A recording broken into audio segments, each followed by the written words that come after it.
Orang mengatakan selama 40 hari atau setiap malam Jumat atau di momen-momen tertentu tadi, roh itu akan kembali. Kira-kira roh ini ngapain? Sadar, Ustaz? Sadar ya? Sadar. Sehingga malam hari dia melihat sosok itu. Ya. Andaikan dia betul-betul melihat itu. Open Mic ANB. Ustaz, ketika seseorang wafat, meninggal, itu kan berpisah antara ruh dengan jasad. Nah, jasadnya jelas kemana. Kalau ruhnya itu kemana, Ustaz, setelah orang itu wafat, Ustaz? Alhamdulillah wassalatu wassalamu ala rasulillah. Pertama yang perlu kita pahami bahwa pembahasan masalah ruh ini adalah pembahasan hal yang gaib. Dan kita tidak bisa menyampaikan sesuatu hal yang gaib kecuali berdasarkan dalil. Dan Allah Subhanahu wa taala pernah menjelaskan itu dalam Al-Qur'an. Yas'alunaka 'anir ruh, qulir ruhu min amri rabbi, wa ma utitum minal ilmi illa qalila. Mereka bertanya kepadamu wahai Muhammad tentang ruh. Katakan, ruh itu urusan Allah.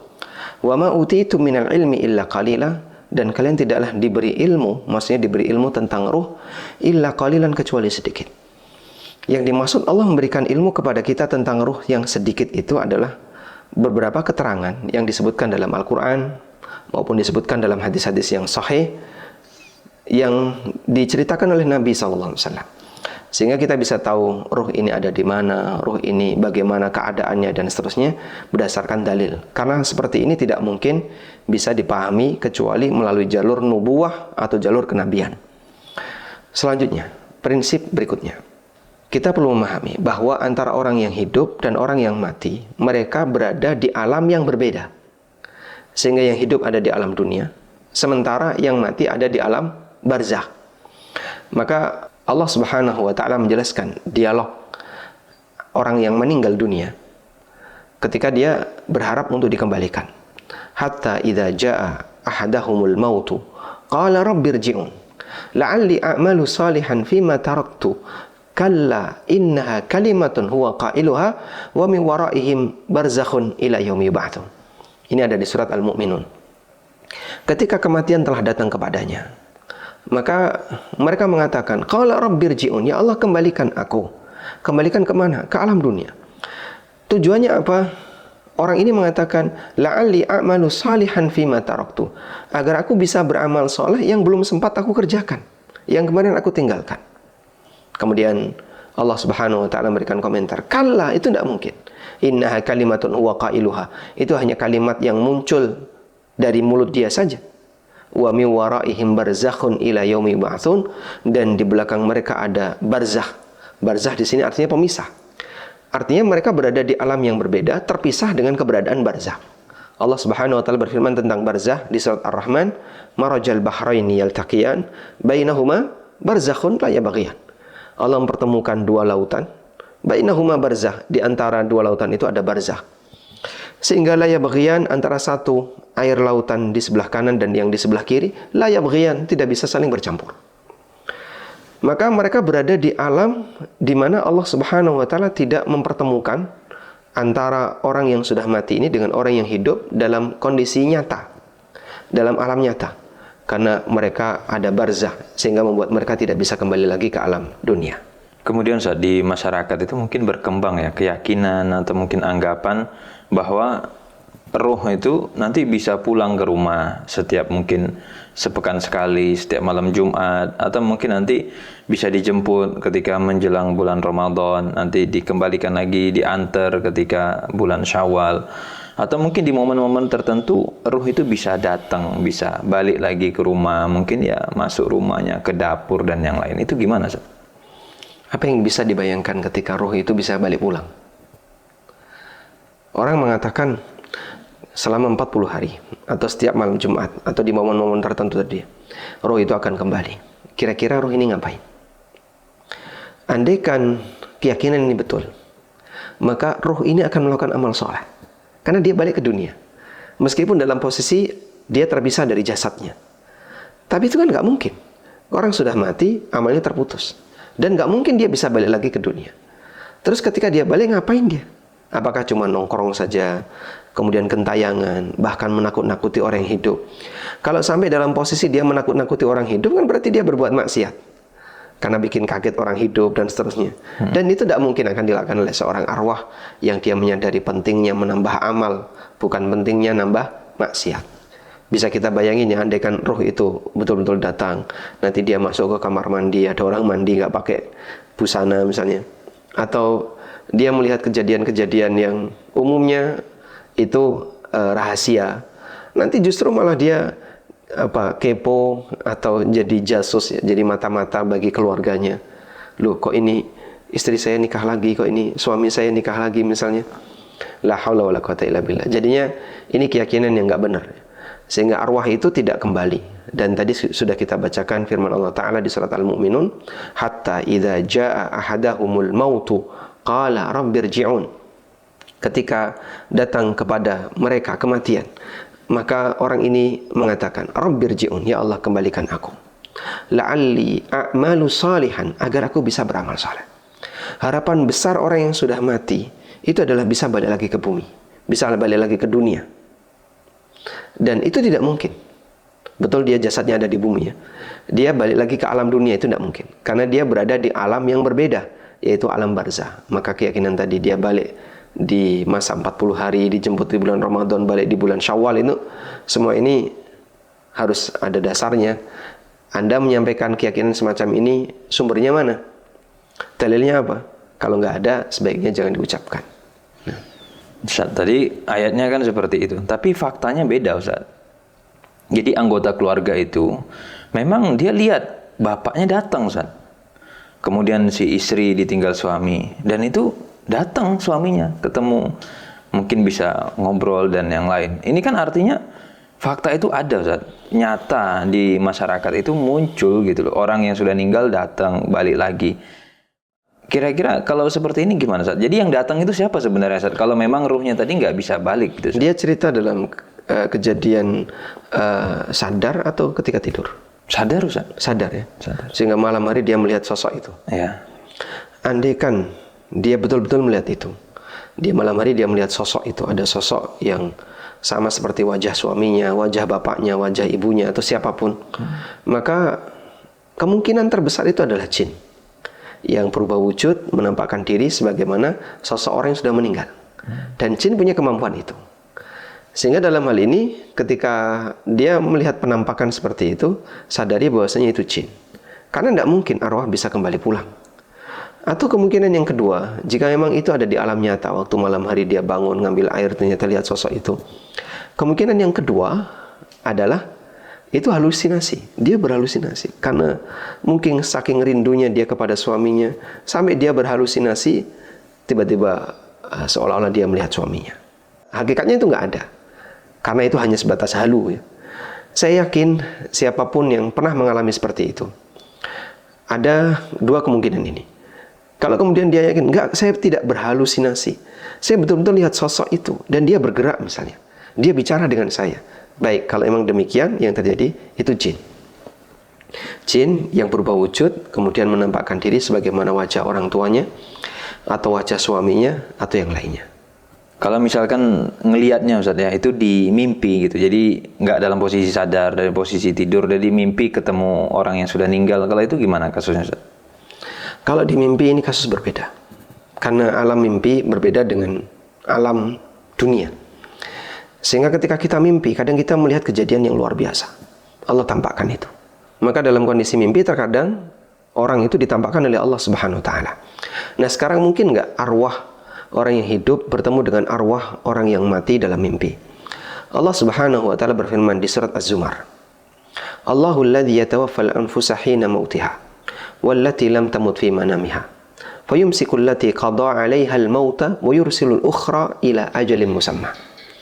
Allah lah zat yang yatawaffal anfusa hina mautiha, yang mewafatkan jiwa ketika dia mati. Wallati lam tamut fi manamiha, dan jiwa yang belum waktunya mati fi manamiha, ketika dia tidur. Sehingga orang yang tidur, hakikatnya dia melakukan wafat atau dia mengalami wafat sesaat. Arwahnya dicabut oleh Allah tapi sesaat, kemudian nanti dikembalikan oleh Allah Ta'ala. Maka para ulama mengatakan al-wafat wafatan. Wafat itu ada dua, wafatus sughra dan wafat al-kubra. Wafat besar dan wafat kecil. Kalau wafat besar adalah ketika arwah dicabut nggak balik, orangnya mati. Sedangkan al-wafatus sughra, wafat kecil, kejadiannya adalah ada orang yang diwafatkan oleh Allah ketika dia tidur. Kita semuanya saat tidur diwafatkan oleh Allah sesaat. Maka doa Nabi SAW ketika bangun tidur, Alhamdulillahilladzi ahyana ba'da ma amatana. Segala puji bagi Zat yang telah menghidupkan kita setelah Dia mewafatkan kita. Sehingga yang dimaksud di sini mati kecil, yaitu wafat ketika tidur. Fayumsikul lati qada 'alaihal mauta. Lalu Allah tahan arwah yang telah Allah tetapkan untuk mati, sehingga enggak balik lagi ke jasadnya. Wa yursilul ukhra ila ajalin musamma. Kemudian Allah lepaskan arwah-arwah yang lain sehingga dia bisa balik lagi ke jasadnya ila ajalin musamma, sampai batas waktu tertentu, yaitu sampai berakhir usianya. Baik. Dan ayat ini ada di surat Az-Zumar. Ada tafsir yang disampaikan oleh Sa'id bin Jubair dari Ibnu Abbas radhiyallahu anhu, bahwa Ibnu Abbas pernah menjelaskan ayat ini. Beliau mengatakan, Inna arwahal ahya wa arwahal amwat. Sesungguhnya ruh orang yang masih hidup dan ruh orang yang sudah mati, taltaqi fil manam. Mereka bisa ketemu di alam mimpi. Ala masya Allah, sesuai dengan apa yang Allah kehendaki. Kemudian Allah Subhanahu wa taala mengembalikan arwah orang yang hidup, sementara arwah orang yang sudah mati ditahan oleh Allah. Perhatikan, ini terjadi di alam mimpi, bukan di alam nyata ya. Sehingga posisi orang yang hidup ini melihat arwah orang yang sudah mati di alam mimpi. Dan itu tafsir Ibnu Abbas yang dikutip oleh Al-Qurtubi, kemudian juga Ibnul Jauzi dalam Zadul Masir dan yang lainnya. Tayyib.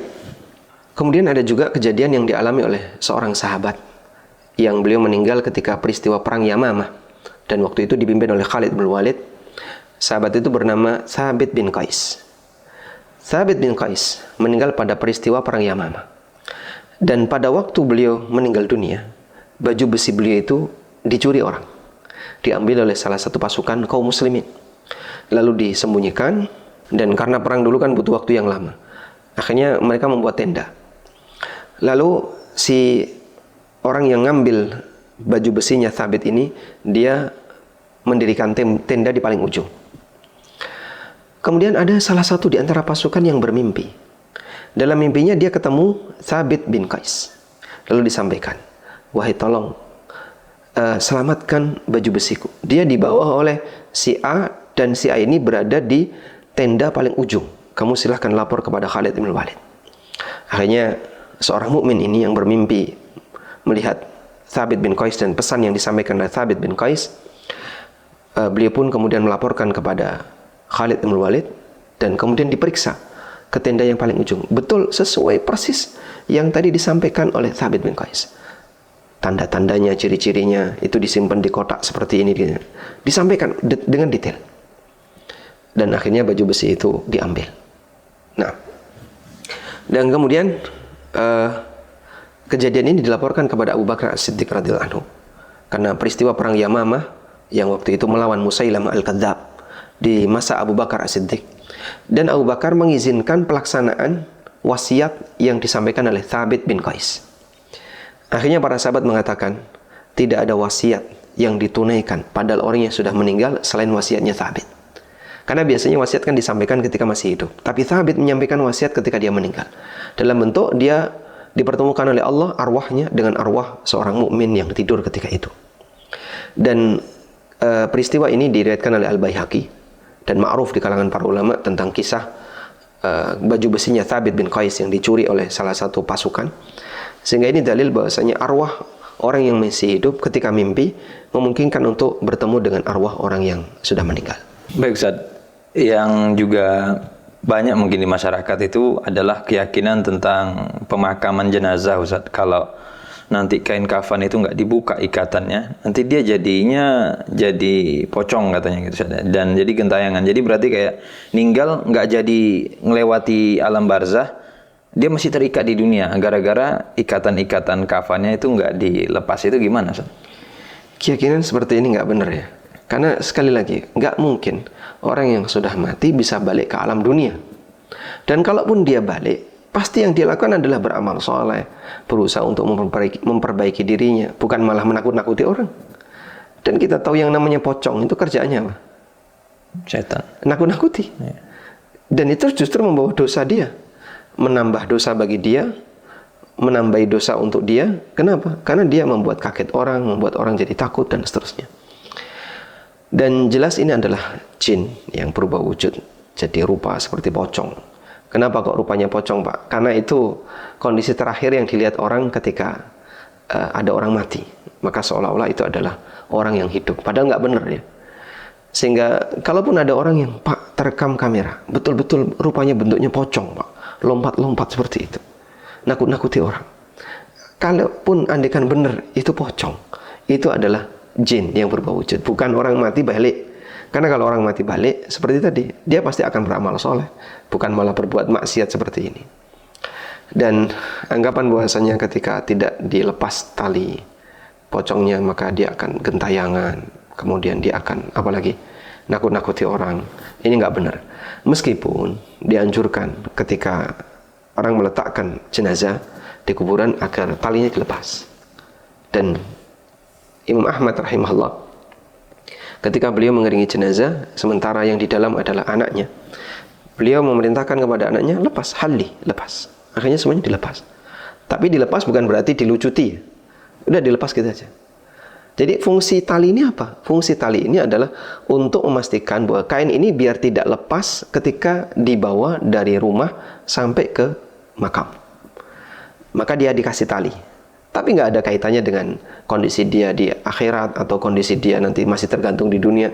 Karena tali ini bukan mengikat dia dengan hubungan dengan kehidupan dunia. Bukan pengikat itu, sama sekali nggak ada hubungannya. Cuman sunnahnya itu dilepas. Ustaz, sebenarnya tadi kita bahas ruh dan yang lainnya. Pembahasan semacam ini itu penting nggak sih Ustaz, sebenarnya? Atau ada sih pembahasan lain yang lebih penting? Atau gimana batasannya Ustaz? Sehingga supaya masyarakat itu bisa memposisikan diri menggunakan waktu yang lebih sesuai gitu ya. Kira-kira seperti apa Ustaz? Supaya tidak kepo dengan ruh atau yang lainnya. Baik, kalaupun Anda kepo dengan ruh ya, batasannya satu, jangan sampai berbicara masalah gaib dengan logika, dengan perasaan, atau dengan katanya-katanya. Karena semua ini adalah rajman bil gaib, menebak-nebak hal yang gaib, dan itu perbuatan yang tercela. Dan Allah Subhanahu wa taala telah mengingatkan, yas'alunaka 'anir ruh, qulir ruhu min amri rabbi. Mereka bertanya kepadamu tentang ruh. Katakan, ruh itu urusan Rabbku, urusan Allah. Wa ma utitu minal ilmi illa qalila, dan kamu tidak diberi ilmu tentang ruh kecuali sedikit. Nah, kalaupun kau tahu yang sedikit ini, tidak masalah, tapi harus berdasarkan dalil. Begitu? Dan dalam posisi ini, kalaupun tahu, sadari bahwasanya jangan mencari yang kita nggak tahu. Karena misalnya, ruh itu ketemu di mana, kemudian balik dan gentayangan dan seterusnya. Andai kan kita nggak tahu, itu tidak akan mengurangi iman kita. Yang lebih penting, kita kalau bicara masalah prioritas, yang lebih penting adalah kita fokus dalam masalah amal. Ini orang yang sudah meninggal. Mereka butuh untuk didoakan. Mereka butuh untuk dimintakan ampunan. Mereka butuh untuk diapain lagi? Diberi hadiah amal, misalnya diberi hadiah amal sedekah. Sehingga akan lebih penting ketika keluarga lebih fokus pada masalah seperti ini. Orang tua saya sudah meninggal. Dan beliau dulu belum sempat sedekah banyak, maka anaknya sedekah atas nama orang tua dalam jumlah yang besar. Ini wakaf atas nama bapak, ini kurban atas nama bapak, dan seterusnya. Dengan cara demikian, maka dia melakukan tindakan yang lebih bermanfaat baik bagi dirinya maupun bagi mayit. Dan Anda bisa lakukan amalan-amalan yang ulama sepakat pahalanya bisa sampai ketika dihadiahkan kepada mayit. Karena dalam hal ini ada rincian ya. Seperti apakah bacaan Quran itu bisa sampai atau tidak, ulama beda pendapat. Tapi kalau sedekah, ulama sepakat bisa. Karena ada dalilnya. Kemudian mempuasakan orang yang punya utang, bisa. Menghajikan orang yang sudah mati, bisa. Berarti termasuk juga mengumrohkan. Dan beberapa amal yang lainnya yang bisa dihadiahkan atas nama mayit. Maka Anda bisa lakukan itu sehingga memberikan manfaat bagi mayit.